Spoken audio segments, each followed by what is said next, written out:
우리가 지난주부터 시작해서 앞으로 9개월 동안 로마서 강해를 하게 됩니다. 지난주에는 사도 바울의 고백을 통해서 나는 누구인가 라는 우리의 정체성을 공부하는 시간을 가졌는데요, 로마서 1장 1절에 사도 바울이 한마디로 본인 소개를 끝내면서 그것은 사도 바울뿐만 아니라 예수님을 구주로 시인하는 모든 크리스천들의 자상이 되어야 된다라고 가르쳤는데, 그 자상이 무엇인지 기억나십니까? 예수 그리스도의 종이죠. 우리는 더 이상 내 뜻대로, 내 마음대로, 나의 만족을 위해 사는 내 자신의 것이 아니라 예수님께 속한, 하나님이 나를 만드셨고 하나님이 나를 구원해 주셨고 또 하나님의 목적을 위해서 불러주셨기 때문에 우리는 주님의 뜻을 위해 사는 그리스도의 종이다라는 말씀을 저희가 들었습니다. 그래서 오늘 이 시간에는 로마서 1장 8절로 12절 말씀을 통해서 그러면 우리가 그리스도의 종으로 어떠한 삶을 살아야 되는가에 대해서 말씀을 드리겠습니다. 오늘 본문에 보면 그리스도의 종들은 이렇게 살아야 됩니다라는 그런 내용은 없습니다. 그러나 사도 바울이 나는 그리스도의 종입니다라고 고백한 후에 자신의 삶의 모습을 저희들에게 이렇게 보여주고 있습니다. 그래서 사도 바울의 삶의 모습을 통해서 예수 그리스도의 종은 이렇게 사는 것이구나에 대한 네 가지의 진리를 배울 수 있다고 생각을 합니다. 우리가 배울 수 있는 첫 번째 그리스도의 종은 무엇이냐면 격려의 삶을 사는 것입니다. 로마서 1장 8절에 바울이 이야기하기를 첫째는 내가 예수 그리스도로 말미암아 너희 모든 사람을 인하여 내 하나님께 감사함은 너희 믿음이 온 세상에 전파됨이로다 그랬습니다. 로마서 1장 1절로 7절은 서론 부분이고 8절부터 이 편지의 본론이 시작이 됩니다. 본론을 시작하면서 사도 바울이 가장 먼저 꺼내는 말은 무엇이냐면 로마에 있는 교인들을 칭찬하는 말이었습니다. 첫째는 여러분들로 인하여 내가 하나님께 감사드립니다라는 칭찬과 격려의 이야기를 하는 것을 보면서 우리가 그리스도의 종으로서 살아야 될 첫 번째 본분은 남을 격려하는 삶을 살아야 된다는 것입니다. 격려라는 것은 남에게 아첨을 떠는 것도 아니고요, 빈말로 남을 기분 좋게 칭찬해 주는 것도 아니고, 영어로 얘기하면 breathe in courage. encourage라는 것은 용기를 불어넣어 주는 이야기를 말하고 있습니다. 우리가 사용하는 말은 너무나도 중요한데요, 우리의 말은 이 벽돌과 같습니다. 이 벽돌을 가지고 우리 교회처럼 든든한 건물을 세울 수도 있고, 이 유리창에 내려치면 유리창을 산산조각내게 하는 파괴력도 갖고 있는 것이 바로 이 벽돌인 것입니다. 이와 같이 우리의 말로 인하여 우리는 사람들을 든든하게 견고하게 자라가도록 세워줄 수도 있고요, 우리가 말을 함부로 하면 그 사람의 자신감이나 자긍심을 완전히 산산조각내서 그들을 파괴하는 역할도 하는 것이 바로 우리의 혀인 것입니다. 여러분은 여러분의 말을 어떻게 사용을 하고 있습니까? 남을 세우기 위해서 쓰고 있습니까? 아니면 남을 흔들어 놓고 산산조각 내기 위하여 여러분의 혀를 쓰고 있습니까? 우리의 말이 너무나도 중요하기 때문에 에베소서 4장 29절에 이런 말씀이 있습니다. 물은 더러운 말은 너희 입 밖에도 내지 말고 오직 덕을 세우는 데 소용되는 대로 선한 말을 하여 듣는 자에게 은혜를 끼치게 하라. 성경은 이야기하기를 우리가 남에게 은혜를 끼치고 덕을 끼치는 말을 할 수 없다면 아예 말을 한마디도 하지 말라라고 얘기하고 있습니다. 내 가슴에 그냥 하고 싶은 얘기가 꽉 차서 이 얘기 하지 않고는 못 베기니까 내가 쏟아놓는 것, 그것이 언어의 목적이 아니라는 것이죠. 오직 남에게 덕을 끼치고 남에게 은혜를 끼치는 말만 해야지, 그렇지 않고 오히려 해를 끼치는 말은 입 밖에 쏟아놓지를 말라는 것입니다. 예를 들어서 우리가 기분이 안 좋다고 짜증내고 불평할 때가 있습니다. 그런데 그런 말 하기 전에 먼저 생각을 해야 됩니다. 내가 하는 이 말이 남에게 격려를 해주는 말인가, 아니면 남의 기분을 오히려 더 다운시키는 낙심하게 만드는 말인 것인가? 그래서 만약에 나의 하는 말이 남을 오히려 낙심케 하는 말이라면 하지 말라는 것입니다. 주여 저의 태도를 바꿔 주시옵소서 하고선 우리가 긍정적인 말을 해야 되는 것이죠. 또 어떤 사람이 내 눈앞에서 실수를 하고 있습니다. 내 머릿속에 이 사람을 지적을 해줘야 되는데, 잘못을 바로 잡아줘야 되는데 하는 마음이 들 때가 있는데, 그때 다른 사람도 있을 때 형제님 자매님 그건 틀렸습니다, 그렇게 하면 안 됩니다, 이렇게 하세요. 남들 보는 앞에서 지적을 하면 어떻게 됩니까? 그 사람이 모욕감을 느끼겠죠. 아무리 내가 하는 말이 옳은 말이라 할지라도 그 사람은 여러분에게 마음의 상처를 받게 될 것입니다. 그래서 우리가 그럴 때도 잘 생각을 해야 돼요. 내가 지금 이 말을 하면은 이 사람이 격려를 받을 것인가, 아니면 오히려 낙심될 것인가. 그래서 남의 잘못을 우리가 지적을 해줘야 될 때가 있지만, 그때는 언제 하느냐? 꼭 그 사람과 1대1로 둘만 있을 때 얘기하고요. 그리고 내가 잘났고 당신은 부족하니까 내 말 들어, 그게 아니라 사랑하는 마음으로, 그분을 세워주기 위해서 겸손한 마음으로 얘기를 해야 되겠죠. 그리고 남에게 지적을 할 때는요, 꼭 샌드위치 메서드를 쓰시기 바랍니다. 뭐냐면 그 남을 지적하는 말을 칭찬 2개로 이렇게 싸서 먹기 좋게 줘야 된다는 것이죠.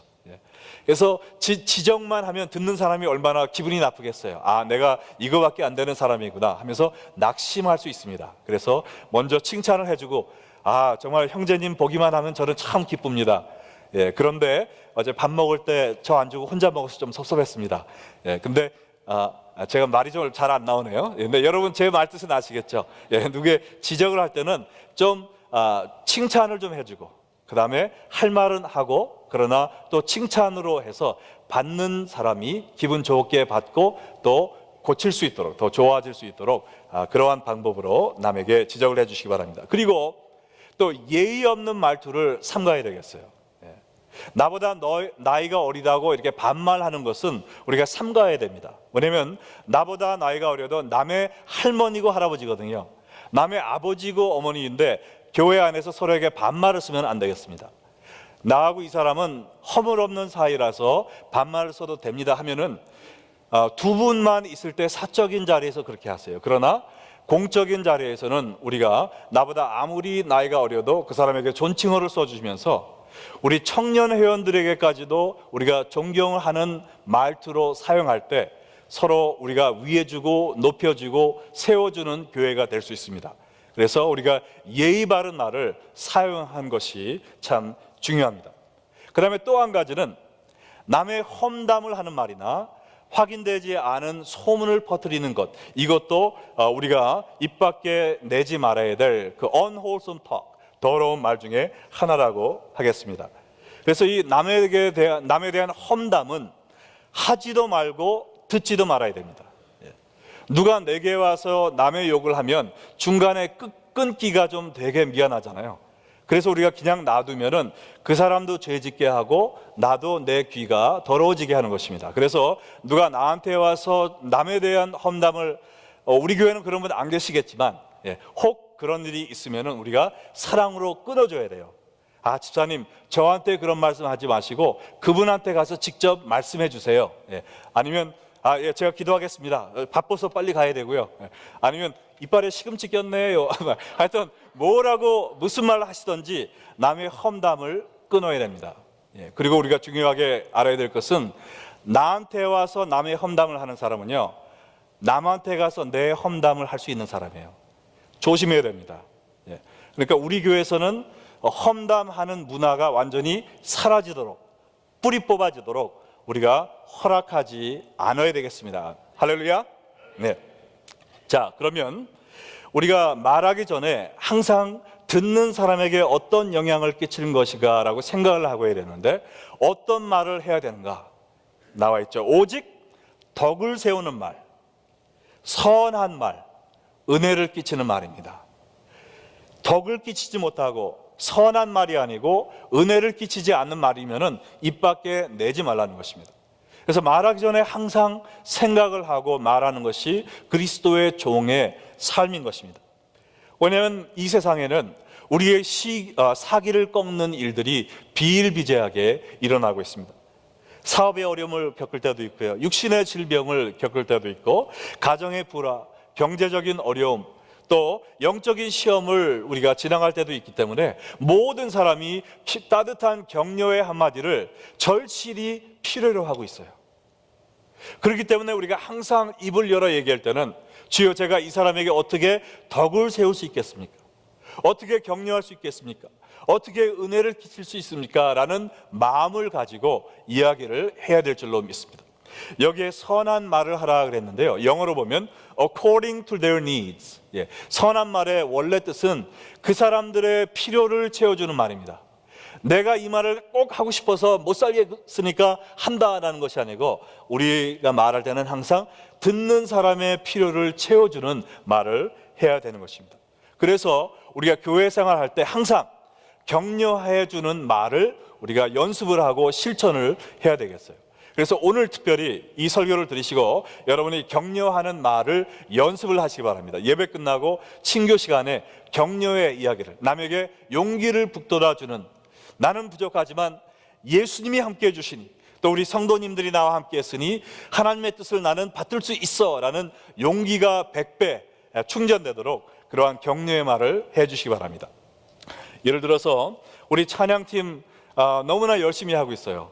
주일 찬양뿐만 아니라 금요 미스바 찬양을 준비하기 위해서 목요일 날에 또 모여서 이렇게 연습하고, 주일날 오전에 일찍 와서 연습하고, 얼마나 수고하고 있습니까? 가서 등 두드려 주면서 오늘 은혜 많이 받았습니다, 너무 감사합니다, 격려하시기 바랍니다. 우리 성가대도 오늘 성가에 은혜 받으신 분 하면 아멘 해주시겠어요? 네, 이런 성가 듣기가 쉽지 않습니다. 열심히 준비하시고 은혜를 끼치면은 좋다 해서 끝나지 마시고, 수고하신 분들에게 오늘 성가를 통해서 제가 참 감동받았습니다, 한마디 해주시면은 더 열심히 하고 싶은 마음이 나는 거예요. 그리고 우리 교회를 위해서 수고하시는 구역장님들, 사역팀장님들, 그 다음에 선교회장님들한테 가서 이렇게 수고를 해주시니 너무나 감사합니다, 또 이렇게 카드도 써주실 수 있고요. 격려의 말을 하면 우리가 정말 나는 주를 위해 더 열심히 할 수 있고 하고 싶다는 마음이 불일 듯 일어나기 때문에 우리가 격려의 삶을 살아야 될 줄로 믿습니다. 그리고 특별히 어려움을 당하고 있는 분들을 찾아가서 우리가 격려를 해야 돼요. 왜냐하면 어려운 그 암흑의 터널을 지나고 있을 때 남이 나에게 해주는 따뜻한 격려의 말 한마디는요, 우리의 삶을 바꿀 수가 있습니다. 그 여러분의 한마디의 격려가 그분에게 얼마나 엄청난 힘과 위로를 줄지는 아무도 모르는 거예요.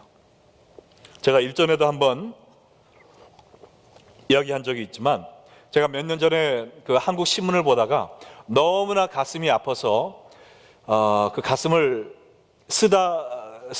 쓰다듬어 내려야 될 그런 일이 있었어요. 뭐냐면은 시카고에서 비즈니스를 운영하는 어느 분이 비즈니스가 힘들어서 고생하시다가 나중에 자살을 했습니다.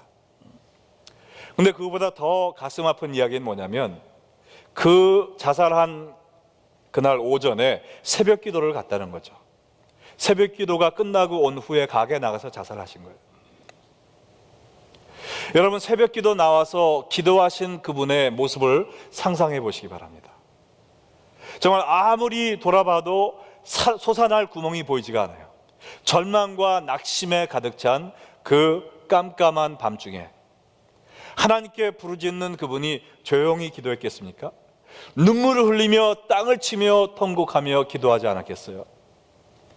그때 같이 기도하던 분들 가운데 단 한 명이라도 이 격려의 사역을 하셔서, 아니 형제님, 무슨 고민이 있길래 그렇게 땅을 치며 통곡하며 기도하십니까?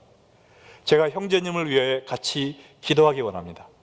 저에게 그 기도 제목을 나눠줄 수 있으시겠어요? 아니면 옆에 가서 따뜻하게 이 손이라도 등에 올려다 주면서 같이 조용히 기도했다면 그분이 그날 새벽 기도 후에 목숨을 끊는 그런 비극이 일어났을까 하는 생각에 제가 얼마나 가슴이 아팠는지 모릅니다. 이 일은 이미 지나간 일이지만 제가 오늘 이 이야기를 여러분에게 드리는 이유는 바로 오늘 이 예배 시간에 그러한 마음을 가지고 오신 분이 없다고 우리가 어떻게 장담할 수 있습니까? 그러한 암담한 마음을 가지고 낙심된 심령 상태를 가지고 지푸라기라도 한번 잡아보겠다고 한마디의 따뜻한 격려의 이야기를 듣고 싶어서 오늘 교회당을 찾은 분이 없다고 우리가 어떻게 장담할 수 있겠습니까? 교회에 와서 누가 나한테 잘해주나, 누가 나한테 따뜻한 말 해주나 생각하지 마시고요. 주여, 제가 오늘 그리스도의 종으로 격려의 한마디라도 하고 집에 가기 원합니다. 제가 격려의 말을 해드릴 수 있는 분이 누구입니까? 예수 그리스도의 눈을 가지고 우리 성도들을 따뜻하게 보살펴 주시는 여러분 다 되시기를 주님의 이름으로 부탁드립니다. 예수 그리스도의 종은 격려의 삶을 사는 것입니다. 두 번째로 예수 그리스도의 종은 중보기도의 삶을 삽니다. 9절과 10절에 보면 내가 그의 아들의 복음 안에서 내 심령으로 섬기는 하나님이 나의 증인이 되시거니와 항상 내 기도에 쉬지 않고 너희를 말하며 그랬습니다. 예수 그리스도의 종으로서 사도 바울은 사람들을 위하여 항상 중보기도를 하는 삶을 살고 있었습니다. 여기 보니까 항상, 거기서 끝나는 것이 아니라 쉬지 않고 기도하고 있다고 그랬는데, 이런 말 들으면 정말 쉬지 않고 항상 남을 위해 기도할 수 있을까라는 의심이 들겠지만, 얼마나 크게 장담을 하냐면 하나님이 나의 증인이시다라고 얘기하고 있습니다. 데살로니가 전서 5장 16절에 쉬지 말고 기도하라 라고 이야기한 사도 바울은 본인이 그 삶을 실천하고 있었던 것 같아요. 무릎을 꿇고 기도하는 시간뿐만 아니라 남들과 함께 만나서 대화하고 이야기하면서도 하나님, 이 형제님, 이 자매님 축복해 주세요, 힘 주세요, 살려주세요, 구원 주세요 라고 기도하면서 사람들과 대화했을 것 같아요. 자면서 꿈속에서도 하나님, 아무개가 아직 예수님을 모르고 있습니다, 아무개가 하나님 축복 밖에 있습니다, 그 사람을 용서해 주시고 구원해 주세요 라고 기도하며 잠에 들었을 것 같아요. 왜냐하면 이것이 바로 예수 그리스도의 사신 삶이고 예수 그리스도의 종으로 우리가 따라가야 될 주님의 발자취이기 때문에 그렇습니다. 우리가 남을 위해 기도하는 것, 우리가 첫 번째 격려의 삶을 살아라 그랬는데요, 어느 무엇보다 더 큰 격려를 줄 수 있는 것이 남에게 기도하는 것입니다. 여러분, 우리가 남을 위해 기도하면 그 사람에게 형제님, 제가 형제님을 위해서 기도하고 있습니다 말을 해줘야 될까요? 하지 말아줘야 될까요? 왜냐하면 마태복음에는 기도할 때 아무도 모르게 골방에 들어가서 기도하라고 그랬잖아요. 근데 우리가 남을 위해서 기도할 때 해줘야 될까요? 안 해줘야 될까요? 저는 해줘야 된다 생각합니다. 왜냐하면 사도 바울이 지금 그러고 있잖아요. 내가 너희를 위하여 항상 쉬지 않고 기도한다라고 이야기하고 있습니다. 그래서 내가 얼마나 기도 많이 하는 사람인지 자랑하면 안 되겠지만, 내가 누구를 위하여 중보기도하고 있다면 그 사람에게 가서 손을 꼭 잡고 형제님, 제가 기도하고 있습니다, 힘내세요, 그 한마디만 해주시면요, 그분이 용기가 100배 솟아납니다. 할렐루야. 예, 예. 근데 기도는 남을 격려해주는 거기서 끝나는 것이 아니라 하나님의 손을 움직이는 능력이 있습니다.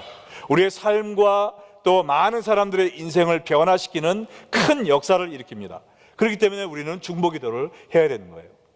제가 일전에도 한번 말씀드렸지만 기도의 능력의 증거가 되는 정말 놀라운 간증을 제가 들은 적이 있는데, 그 미국 교회에서, 그 미시건에 있는 어느 미국 교회에서 파송을 받은 의료 선교사가 아프리카에서 사역을 하다가 자기 홈처치에 돌아와서 간증을 하는데 이런 얘기를 했다고 그래요. 제가 어느 날 주머니에 돈을 잔뜩 집어넣고 의약품을 사러 도시로 걸어가서 또 걸어온 일이 있었는데, 첫날 밤에 그 길거리에서 텐트를 치고 자고 일어나서 갔다 왔습니다.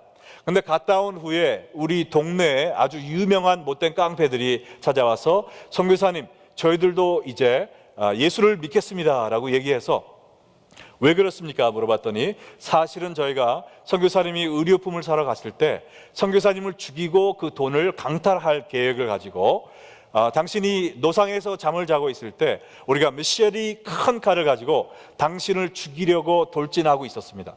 그러나 그때 17명의 흰옷 입은 천사들이 나타나서 불검을 들고 당신의 텐트를 뺑뺑 돌며 당신을 보호하고 있는 모습을 보았습니다. 그 모습을 보아서 우리가 혼비백산하고 도망간 후에 이분은 과연 하나님이 함께 하시는 분이구나 라고 당신이 믿는 신을 우리도 믿기로 작정했습니다 라고 고백하는 것을 이 홈처치에 와서 간증을 하고 있었다고 그래요. 근데 바로 그때 뒤에서 어느 교인 한 분이 이렇게 손을 들어서 얘기하더니, 선교사님 죄송하지만 그게 언제적 일입니까? 그래서 몇 월 며칠입니다 얘기했더니 그분이 말씀하시기를, 바로 그날 제가 골프를 치고 있었는데 마음속에 하나님이 이 선교사님을 위해 기도해야 된다는 감동을 주셔서 제가 올 수 있는 사람들에게 연락을 해서 같이 모여서 기도했던 바로 그 시간입니다. 그날 같이 기도했던 분들 다 일어나 주시겠어요? 했더니 몇 명이 일어난 줄 아세요? 바로 17명의 그 남성도님들이 일어났다고 얘기합니다. 그래서 그 17명의 기도를 듣고 하나님이 17명의 천사를 보내서 그의 목숨을 구원해 주신 그런 역사가 간증으로 남아 있습니다. 정말 우리가 기도할 때는 하나님이 일하십니다. 우리가 일할 때는 우리가 일하고 끝나는 거예요. 그러나 우리가 기도할 때는 하나님이 일해 주십니다. 여러분, 하나님이 여러분 대신해서 일해 주시는 그 역사를 경험하기 원하세요? 그러면 기도하시기 바랍니다. 중보기도에 능력이 있습니다.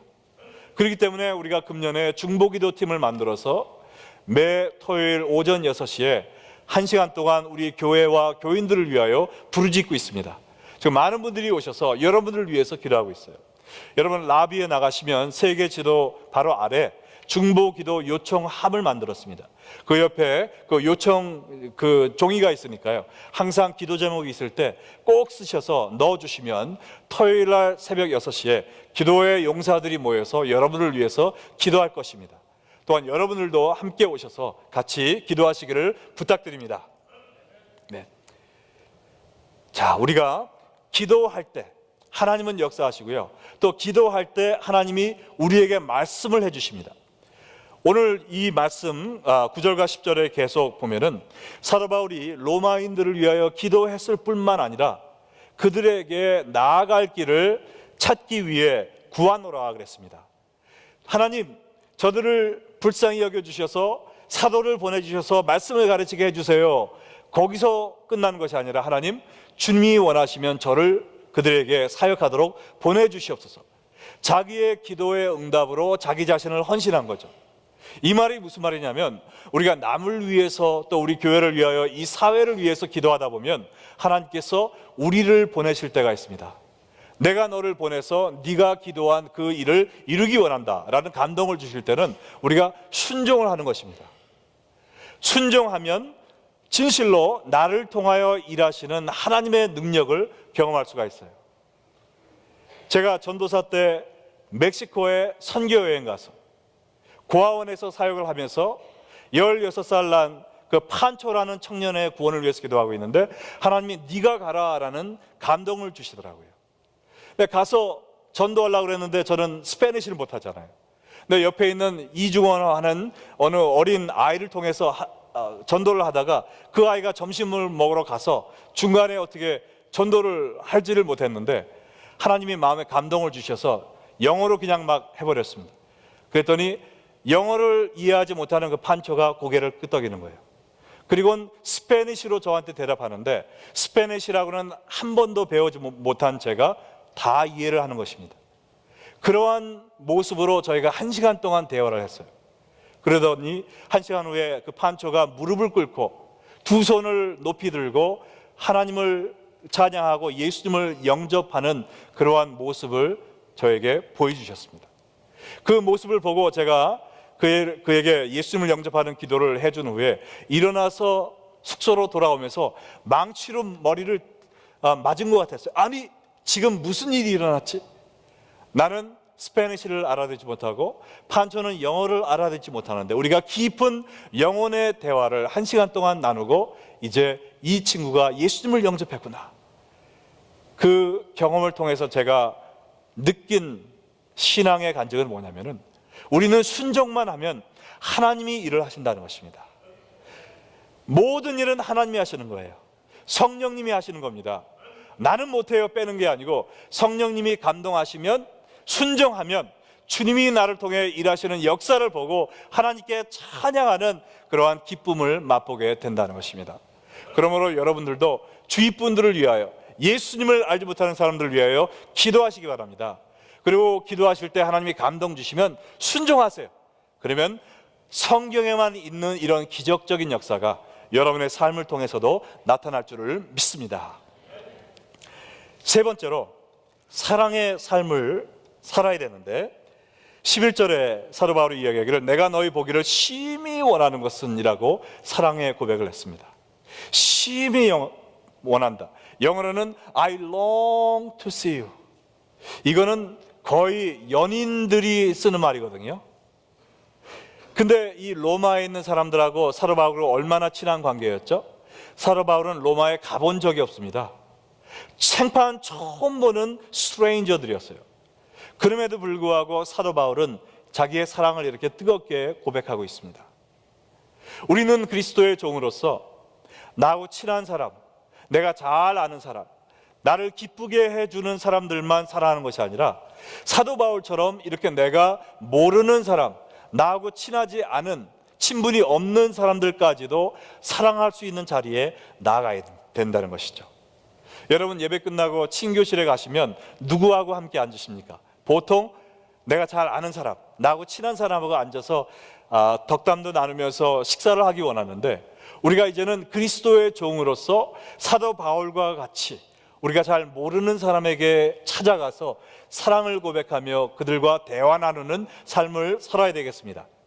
특별히 교회에 나온 지 얼마 안 돼서 그 아는 분들이 별로 없는 분들은 얼마나 어색하겠어요. 그런 분들을 미리 찾아가셔서, 특별히 혼자 앉아 계시는 분에게 미리 찾아가셔서 안녕하세요, 저는 우리 교회 나온 지 얼마 된 아무개입니다. 예, 우리 교회 언제 오셨어요? 아, 참 반갑습니다. 네, 교회 나오니까 어떠세요? 교회 소개도 해주시고, 예, 또 본인 소개도 해주시고, 그러면서 그분이 편안하게 이렇게 식사하실 수 있도록 사랑해주는, 또 대화를 나눠주는, 바로 그것이 그리스도인의 종의 모습이라는 것이죠. 그리스도인의 종의 모습은 뭐 40일 금식하고 뭐 그렇게 대단하게 하는 것이 아닙니다. 작은 일에 충성하는 거예요. 작은 하나의 영혼을 돌보는 것입니다.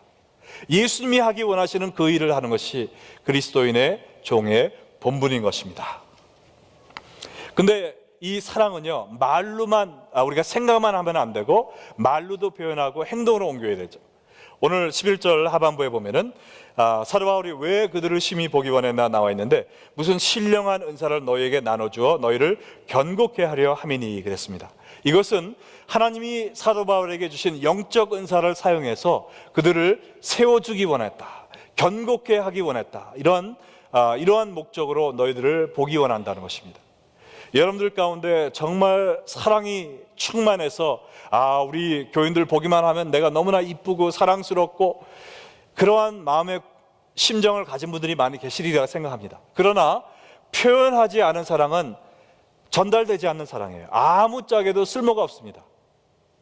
사랑은 말로 표현하고 행동으로 표현할 때 그 진가가 발휘하는 것입니다. 여러분, 지난 화요일 날이 무슨 날인지 모르시죠? 모르시는 게 당연하죠. 왜냐하면 그날이 저와 제 아내의 결혼 25주년 기념일이었습니다. 아주 큰 기념일이잖아요. 근데 만약 제가 그날 오늘 25년 동안 나를 사랑해주고 옆에서 함께해준 우리 아내 너무나 사랑스러워 하면서 아무것도 안 하고 제 의자에 앉아서 로맨틱한 생각만 하고 있다면 우리 아내가 저한테 어떻게 했을까요? 침대에서 못 자게 밀어냈겠죠. 카우치에서 자도록 찬밥 신세가 됐을 것입니다. 사랑을 마음에 갖고 있는 것은 아니에요. 표현을 해야 됩니다. 그래서 그날 우리 와이프가 제일 좋아하는 와일드파이어 식당에 모시고 갔습니다. 그래서 제일 좋아하는 프라임 립 그냥 맛있게 사주고, 그 다음에 우리 와이프가 꿈뻑하는 뭐가 있으면 꽃을 좋아하더라고요. 여자들은 왜 꽃을 좋아하는지 모르겠어요. 그래서 아주 좋은 꽃을 파는 가게가 있습니다. 주얼 아스코라고, 여러분 가보셨는지 모르겠어요. 거기 가니까 8불 99에 그냥 장미송이 한 다발을, 장미꽃 한 다발 살 수 있더라고요. 그래서 꽃을 사가지고 좋은 식당에 가서 또 식사를 멋있게 그냥 로맨틱하게 해주니까 와이프가 입이 귀에 걸리더라고요. 사랑은 표현을 해줘야 됩니다. 여러분들도 가족에게 또 형제자매에게 사랑을 표현하시기 바랍니다. 우리 교회에 와서도 사랑을 표현하세요. 형제님 자매님, 일주일 만에 보니까 너무나 반갑습니다. 저는 형제님을 보기만 하면 마음이 너무나 기뻐요. 이런 말도 해주셔도 괜찮아요. 그리고 행동으로 옮겨야 되는데 무슨 행동을 옮기느냐? 내가 하나님이 주시는 은사를 사용하여 그들을 영적으로 세워주는, 사도 바울이 한 이런 행동을 하는 것이 참 사랑입니다. 그냥 사탕발림 같은 말만 해주는 것이 아니라 그들을 세워주기 위해 하나님이 주시는 은사를 사용하는 것이죠. 음악적인 은사를 받았으면 찬양팀에, 성가대 가서 봉사하시고요. 가르치는 은사가 있으면 주일학교, 학성에 가서 가르치시고, 그 다음에 음식을 잘하시면 우리 부엌 봉사팀에 가서 주방사역팀에 가서 봉사하시고, 그 다음에 계산을 잘하시고 또 입이 무거우신 분들 헌금 계수도 하시고, 그래서 모든 분들이 교회 사역에 함께 참여할 때 건강한 그리스도의 몸이 되거든요. 교회는 예수님의 몸이라고 그랬습니다. 우리 한 명 한 명은 예수님의 몸의 지체예요. 제가 여러분 몸에 부분이 많이 있는데 하나만 작동을 안 하면 이 오른쪽 눈꺼풀이 움직이지 않습니다. 그러면 애꾸가 되고 제가 핸디캡이 되는 거예요. 그것처럼 여러분 가운데 단 한 명이라도 사역에 동참하지 않는다면 여러분 때문에 우리 교회는 핸디캡 예수님의 몸이 되는 것입니다. 예수님이 우리를 통하여 이루기 원하는 그 모든 꿈이 이루어질 수가 없어요. 여러분 한 명 때문에. 그래서 우리가 한 명도 빠짐없이, 나는 예배만 드리고 집에 가면 만족한다, 그것이 아니라 하나님의 영광을 위하여 예수 그리스도의 종으로 모두 다 사역에 동참하셔서 우리 교회가 건강한 그리스도의 몸으로 주님의 뜻을 이루는 교회가 되도록 동참하시기를 간절히 부탁드립니다. 마지막으로 예수 그리스도의 종은요, 겸손의 삶을 살아야 됩니다. 겸손의 삶. 사도 바울이 12절에 뭐라 그랬냐면은, 이는 곧 내가 너희 가운데 너희와 나의 믿음을 인하여 피차 안위함을 얻으려 함이라 그랬습니다. 사도 바울의 겸손한 모습을 볼 수가 있어요. 로마에 있는 교인들은 사도가 한 명도 없었기 때문에 베이비 크리스천 같은 사람들이 있었습니다. 바울은 누구였어요? 그 당시에 가장 존경받던, 그 당시에 빌리 그레엄 같은 목사님이셨어요.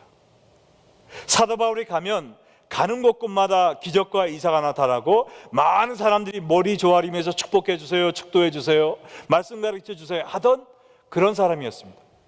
그럼에도 불구하고 이 사람이 이 로마에 있는 초신자들에게 가면서 내가 당신들과 피차 격려받기 원합니다. 내가 당신들을 격려하기 원하고요, 당신들의 믿음으로 인하여 제가 세워짐을 받기를 원합니다. 여러분이 저를 위해 기도해 주시기 바랍니다. 저에게 가르쳐 주시기 바랍니다. 저를 이끌어 주시기 바랍니다 라는 겸손한 이야기를 하고 있습니다. 여러분, 우리는 교회에 나온 지 몇 년 된 거 상관없이요, 나 홀로 서기 할 수 없는 것이 기독교인의 모습인 것입니다. 아무리 내가 튼튼한 팔을 가졌다고 해도 몸에서 끊어져 있는 팔은 쓸모가 없어요. 몸에 붙어 있을 때만 그 역할을 하는 것입니다. 다른 성도 없이 나 혼자 설 수가 없습니다. 교회 일에 그렇기 때문에 모든 모임에 우리가 열심히 참석을 하면서 같이 함께 기도하고 같이 함께 성경 공부하고 성경 통독할 때는 모두 다 참석을 해야 되는 것입니다. 나는 옛날에 다 했어, 이거는 교만한 생각입니다. 그러한 사람을 하나님이 쓰실 수가 없어요. 겸손한 마음으로 교회의 모든 다른 지체들과 함께 주의 뜻을 향하여 달려가는 사람이 하나님이 쓰실 수 있는 그리스도의 종인 것입니다. 우리가 금요일 저녁에 찬양 집회를 시작을 했는데 2번을 했는데요, 지난 금요일 날은 하면서 얼마나 기쁘던지 제가 이런 생각까지 다 했습니다. 어떤 생각을 했냐면요, 찬송을 하다가 이런 생각이 들더니까요, 내가 레피 언약교회 목사가 아니라도 이 금요 찬양 기도회는 꼭 오고 싶다 라는 그런 마음이 들 정도로 그렇게 막 제 마음이 기쁘고 영적인 엔돌핀이 막 나오더라고요. 그래서 여러분이 참여하시면 축복을 받습니다. 겸손한 마음으로, 나는 뭐 기도 모임 안 가도 돼, 나는 뭐 찬양 모임 안 가도 돼, 그것이 아니라 나도 함께 모여서 말씀을 듣고 같이 성장하고 서로를 위하여 기도하는 그 은혜의 자리에 나아갈 때 우리가 주님이 원하시는 그 귀한 성도의 모습으로 우뚝 설 수 있다는 것입니다. 우리가 집사가 되고 장로가 되고 목사가 되고 그러면 어느새 우리도 모르게 마음속에 나는 남보다 더 훌륭한 사람이 되어야 된다는 생각이 있을 수가 있어요. 그래서 남들한테 약한 모습을 보여주지 않고 감추려고 합니다. 좋은 모습만 보여주려고 하고 또 남을 가르치려고 하는 마음이 있어요. 다들 내 밑에 있는 것처럼 느껴질 때가 있습니다. 그거는 바리새인으로 가는 첫걸음이에요. 사도 바울 같은 사람도 자기의 모습을 낮추면서 초신자에게 저를 좀 인도해 주세요라고 얘기했다면, 나는 가르치기 위해서 오는 것이 아니라 배우기 위해서 오는 겸손한 마음을 가져야 됩니다. 그래서 어린아이에게로부터도 배우겠다는 그런 마음을 가지고 주 앞에 나올 때 우리가 그리스도의 종으로 사용받을 수 있습니다. 왜냐하면 예수님도 그러한 삶을 살았거든요. 예수님이 겟세마네 동산에서 기도하실 때 십자가를 앞에 놓고 얼마나 마음이 괴로우셨겠어요.